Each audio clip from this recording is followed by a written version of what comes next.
What's going on, guys? Welcome back to another video. Today I'm going to show you how to replace the spark plugs on a 2002 Chevy Blazer. Now, I haven't seen a good video on how to do this, so I had the opportunity to do it, so I'm going to go ahead and show you.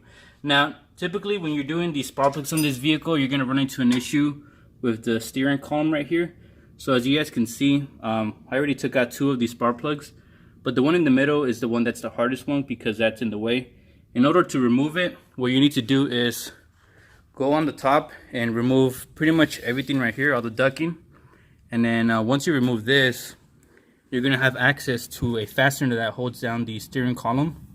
So we're going to go ahead and just remove this real quick and I'll show you what I'm talking about.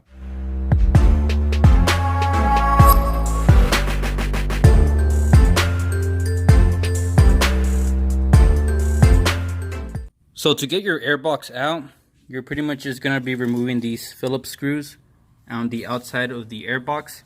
And then just go ahead and remove your connections right here for the mass airflow sensor and along with this connection. And then you're going to remove the top cover right here for the throttle body. Don't forget to remove the hose right here that connects it on the side. So just go ahead and remove all of that.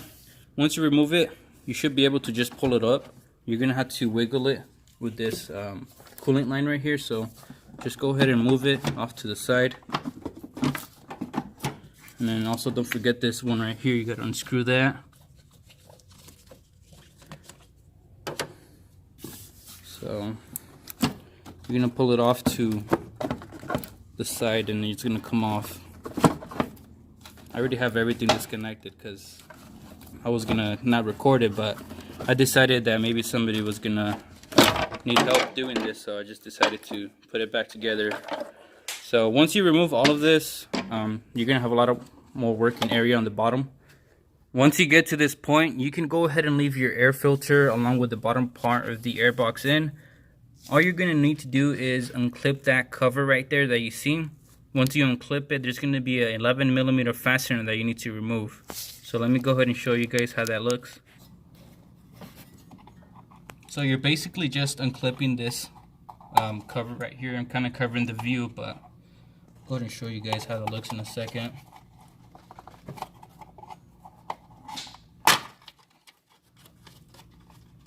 Basically, that's what you're going to be doing. You're just unclipping the cover right here that covers the steering column.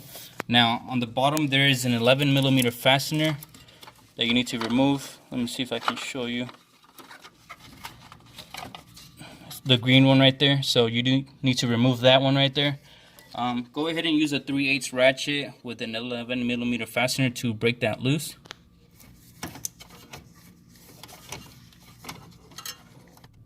This is how the steering column looks like when you have it unbolted. Now, when I was underneath, I realized that you actually don't need to remove all of the ducking out of the way. So let me go ahead and show you what you can do. So once you have your wheel off, there is a little cover right here that covers the steering column, and you guys can see that's where it connects. So I was able to remove it off of the shaft right there, and the way that I was able to do that is by putting two wrenches and just basically prying off on the base of the shaft so that this can come off. It's kind of tricky because there's not a lot of space, but you are able to do it this way. And honestly, I think this is going to be a little bit easier than just having to remove all of the ducking out of the way. You can do it this way. You'll have a better view of what you're dealing with, but you don't have to.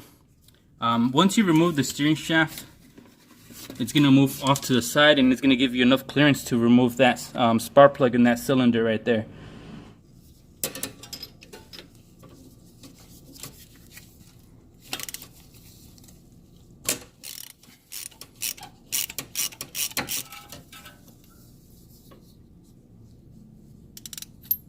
So that's basically how you can remove the driver's side spark plugs. Now, if you were to remove the spark plug wires, there is a bracket up there that holds them down, and you just go ahead and follow them back up here, and you remove them. You can do it one by one so you don't mess them up.